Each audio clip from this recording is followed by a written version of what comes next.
नमस्कार दोस्तों, घटना चक्र के रिवीजन में साइंस के रिवीजन में हम लोग केमिस्ट्री का रिवीजन कर रहे थे। अब तक हम लोगों ने इनऑर्गेनिक केमिस्ट्री का रिवीजन कर लिया है। आज हम लोग चालू करेंगे ऑर्गेनिक केमिस्ट्री। ठीक है। और इस ऑर्गेनिक केमिस्ट्री में पहला जो आपका चैप्टर है वो है हाइड्रोकार्बन्स। हाइड्रोकार्बन्स जैसा कि नाम से ही पता चलता है कि इसमें क्या होगा, हाइड्रोजन होगा और कार्बन होगा। ठीक है। और ये दो एलिमेंट जब मिले और इसके बाद जो ऑर्गेनिक कंपाउंड्स, मतलब आप देखेंगे कि मोस्ट ऑफ ऑर्गेनिक कंपाउंड्स में हाइड्रोजन और कार्बन रहते ही हैं और ये जीवन का आधार बने पृथ्वी पर। ठीक है। बहरहाल हम लोग क्वेश्चन से चालू करते हैं अपना रिवीजन। तो पहला क्वेश्चन है कि in which sequence these appeared under stimulated या simulated primitive अर्थ कंडीशन। मतलब अर्थ का जैसे जैसे विकास हुआ, उस अर्थ के विकास के साथ साथ किन चीजों का विकास उसी सीक्वेंस में हुआ है। तो इसका सही जवाब है आपका मीथेन। मीथेन के बाद हाइड्रोजन साइनाइड, फिर नाइट्राइल और लास्ट में फिर अमीनो एसिड। ठीक है। तो मीथेन, CH4, हाइड्रोजन साइनाइड, फिर नाइट्राइल, फिर अमीनो एसिड। ठीक है। नेक्स्ट क्वेश्चन है कि which is the fundamental element of all organic compounds. मतलब जितने भी ऑर्गेनिक कंपाउंड्स हैं उसमें सबसे मूलभूत जो तत्व है वो कौन सा है। तो वो होता है आपका क्या, कार्बन। क्या होता है, कार्बन। बीपीएससी में भी पूछा हुआ क्वेश्चन है ये। एक्सप्लेनेशन में क्या है कि organic compounds are a large class of chemical compounds in which one or more atoms of carbon are covalently linked to atoms of other elements, most commonly hydrogen, oxygen और nitrogen. मतलब कि organic compounds जितने भी होते हैं उसमें एक मान के चलिए कि बेसिक एलिमेंट जो फंडामेंटल एलिमेंट है वो कार्बन होगा। आपको कार्बन की वैलेंसी पता है 4 होती है, मतलब इसके वैलेंस इलेक्ट्रॉन 4 होते हैं आउटर ऑर्बिट में, जो किसी दूसरे तत्व के साथ, एलिमेंट के साथ मिलकर कंपाउंड बनाने के लिए रेडी होते हैं। तो इसमें मोस्टली जो टाइप ऑफ बॉन्ड होता है कार्बन के साथ वो होता है कोवैलेंट बॉन्ड। ठीक है। एक होता है आयनिक बॉन्ड। आयनिक बॉन्ड क्या होता है, तो आयनिक बॉन्ड जनरली जो है आपका मेटल्स बनाते हैं। ठीक है। जैसे NaCl, तो NaCl में Na और Cl के बीच में क्या है, इसके ऊपर प्लस होता है, इसके ऊपर माइनस होता है और इसके बीच में जो बॉन्ड होता है वो उसको बोलते हैं हम लोग आयनिक बॉन्ड। तो इसको भी के लिए छोड़ते हैं, ध्यान देते हैं हम लोग ऑर्गेनिक कंपाउंड पे। ऑर्गेनिक कंपाउंड्स में कार्बन मूलभूत तत्व होगा और अपने साथ वो हाइड्रोजन या ऑक्सीजन या नाइट्रोजन के साथ कंपाउंड बनाएगा जिसमें वो कोवैलेंट बॉन्ड्स बनाता है। ठीक है, इतना समझ गए। तो आगे चलते हैं कि in all bio compounds the most necessary fundamental element is. मतलब जितने भी बायोलॉजिकल यौगिक हैं, बायो यौगिक्स हैं, उनमें से फंडामेंटल एलिमेंट क्या होता है, फंडामेंटल एलिमेंट कार्बन होता है। ठीक है। क्योंकि जितने भी ऑर्गेनिक कंपाउंड्स हैं, ऑर्गेनिक मतलब बायोलॉजिकल कंपाउंड्स भी हैं, तो उसमें मोस्ट मतलब जो फंडामेंटल है वो है आपका कार्बन। नेक्स्ट है आपका in which following sets of elements was primarily responsible for the origin of life on the earth. कहता है कि इनमें से कौन से तत्व जो हैं, सेट ऑफ तत्व, वो मुख्य रूप से पृथ्वी पर जीवन की उत्पत्ति के लिए रिस्पॉन्सिबल हैं, उत्तरदायी हैं। तो इसका सही जवाब है कार्बन, हाइड्रोजन और नाइट्रोजन। कार्बन, हाइड्रोजन और नाइट्रोजन। ठीक है। हालांकि जो साइंटिस्ट है वो 6 एलिमेंट्स को फंडामेंटल मानते हैं लाइफ के लिए, जिसमें से क्या क्या है, हाइड्रोजन था पहला, फिर ऑक्सीजन था, फिर कार्बन था, फिर नाइट्रोजन था, फिर फॉस्फोरस था और सल्फर था। ठीक है। क्या था, hydrogen, oxygen, carbon, nitrogen, phosphorus and sulphur. और ये मिलके क्या बनाते थे, कार्बोहाइड्रेट्स बनाते थे, प्रोटीन बनाते हैं, न्यूक्लिक एसिड्स बनाते हैं, विटामिन बनाते हैं, हार्मोन्स बनाते हैं। ठीक है। और जीवन की उत्पत्ति के लिए रिस्पॉन्सिबल है। नेक्स्ट हम लोग चलते हैं कि which one of the following is the correct sequence in increasing order of molecular weights of the hydrocarbons. अब मॉलिक्यूलर वेट्स क्या होता है, तो मॉलिक्यूलर वेट्स होता है आपका किसी भी कंपाउंड में, किसी भी यौगिक में जितने भी तत्व हैं उसके इंडिविजुअल, मतलब एक एक करके जो उसका मास होगा उसको आपस में ऐड कर देंगे तो मॉलिक्यूलर वेट हो जाएगा। ठीक है। तो जिसके पास जितना नंबर ऑफ एटम्स ज्यादा होगा और उसके मास को जोड़ने के बाद जो वेट आएगा उसके हिसाब से हम इसको सजा लेंगे। तो सही आंसर है इसका methane, ethane, propane and butane.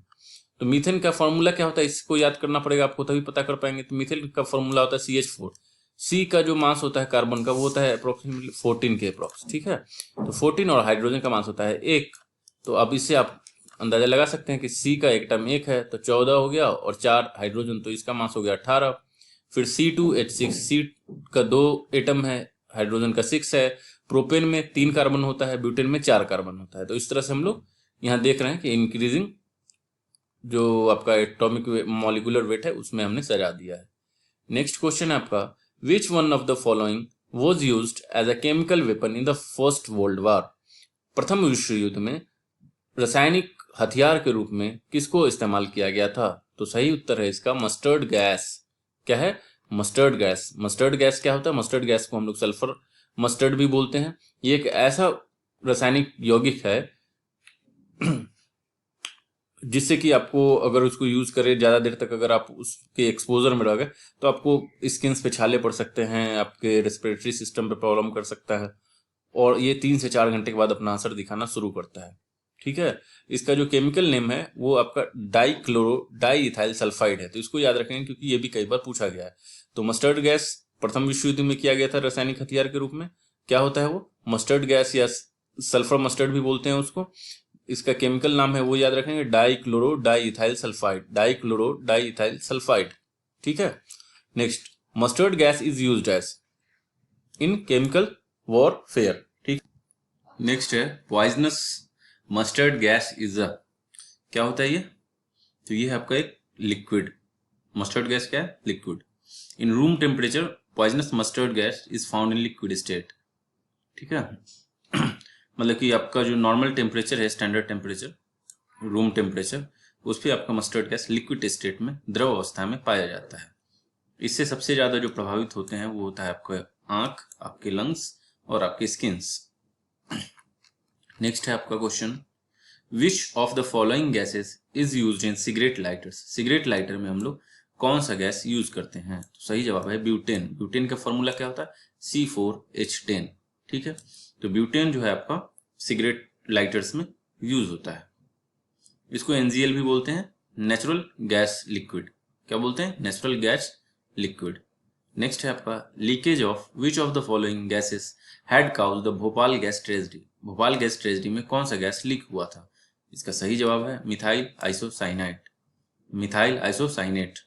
ठीक है, कब हुआ था ये? तो 3 दिसंबर 1984 को। ठीक है, भोपाल में मिथाइल आइसोसाइनेट जो था वो यूनियन कार्बाइड नाम की एक कंपनी थी, तो उससे रिसाव हुआ था और लाखों लोग इसकी वजह से प्रभावित हुए थे।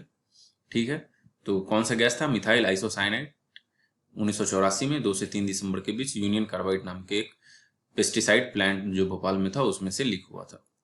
नेक्स्ट है आपका कि from the decomposition of which of the following printing ink is formed? Printing ink किससे बनता है? तो इसका आंसर है मीथेन। ठीक है, नेक्स्ट है आपका, methane gas producing field is?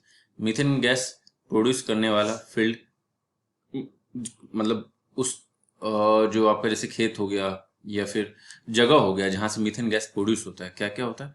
तो उसका सही जवाब है पैडी फील्ड्स। जहां धान वगैरह की खेती होती है वैसे जो दलदल भूमि होते हैं उससे आपका मीथेन गैस निकलता है। ठीक है, नेक्स्ट है आपका कि बायोगैस में करेक्टली कौन सा मैच है? करेक्टली मैच है इसमें आपका इलेक्ट्रोकार्डियोग्राफी जो हार्ट डिसऑर्डर से रिलेटेड है। ठीक है, और नेक्स्ट है निकोटीन जो टोबैको से रिलेटेड है। ठीक है, बायोगैस किससे रिलेटेड है? काउडंग गैस के गोबर से, और DDT आपका इंसेक्टिसाइड से। ठीक है, नेक्स्ट है आपका विच of the following catalyst is used for hydrogenation of vegetable oils? Vegetable oils जो वनस्पति घी बनता है उसमें कैटलिस्ट के रूप में क्या यूज होता है? उसमें यूज होता है आपका निकेल। ठीक है, और इसमें पैलेडियम और प्लेटिनम भी यूज होता है, बट इसका आंसर यहाँ पे निकल दिया गया। विच of the following chemicals is kept in fruit ripening? फलों के पकने में कौन सा जो रसायन होता है, केमिकल होता है वो यूज होता है? तो इसका नाम है इथेफोन। क्या नाम है? इथेफोन। ठीक है, नेक्स्ट आपका विच of the following chemicals is used for ripening? मतलब फल के पकने के लिए कौन सा केमिकल यूज होता है? सही जवाब है कैल्शियम कार्बाइड। कैल्शियम कार्बाइड से हम लोग फल पकाते हैं। ठीक है, नेक्स्ट है आपका calcium carbide is used for, मतलब कैल्शियम कार्बाइड जो है कृत्रिम रूप से फलों को पकाने में काम आता है। क्यों? क्योंकि यह क्या प्रोड्यूस करता है? एसिटिलीन। क्या प्रोड्यूस करता है? एसिटिलीन। नेक्स्ट है आपका कि fruit ripening is promoted by which of the following. तो फल का पकना जो है किस हार्मोन या किस गैस की वजह से ज्यादा होता है? वो होता है इथिलीन। क्या होता है? Ethylene. Which of the following gas mixture is used as welding gas. Welding gas में क्या यूज होता है? तो उसमें यूज होता है आपका ऑक्सीजन एंड एसिटिलीन। क्या यूज होता है वेल्डिंग गैस में? Oxygen and acetylene. ठीक है। नेक्स्ट है आपका, इसमें से आपको करेक्ट चूज करना है। ठीक है, तो क्या हो जाएगा? एसिटिलीन के बारे में पूछ रहा है, तो वेल्डिंग इंडस्ट्री में यूज होता है। ठीक है, और दूसरा आपका जो रॉ फ्रूट्स होता है उसको पकाने में। नेक्स्ट है आपका 21 number, which of the following pairs is not correctly matched. तो इसका सही जवाब है ए, मतलब फ्लोरीन जो है, वो फ्लोरीन के बारे में आप जानते हैं कि वो कार्बन का एक एलोट्रोप होता है। बाकी सब जैसे ड्राई आइस है तो वो पता है सॉलिड कार्बन डाइऑक्साइड होता है। किरेटिन जो है वो है प्रोटीन जो है उसका एक प्रकार है। मस्टर्ड गैस जो है वो पॉइजनस लिक्विड है रूम टेम्परेचर पर, जो रासायनिक वेपन के रूप में हम लोग यूज किया गया था फर्स्ट वर्ल्ड वॉर में। ठीक है, नेक्स्ट है आपका सेम वैसा ही क्वेश्चन है कि ड्राई आइस क्या है? Solid carbon dioxide. Mustard gas क्या है?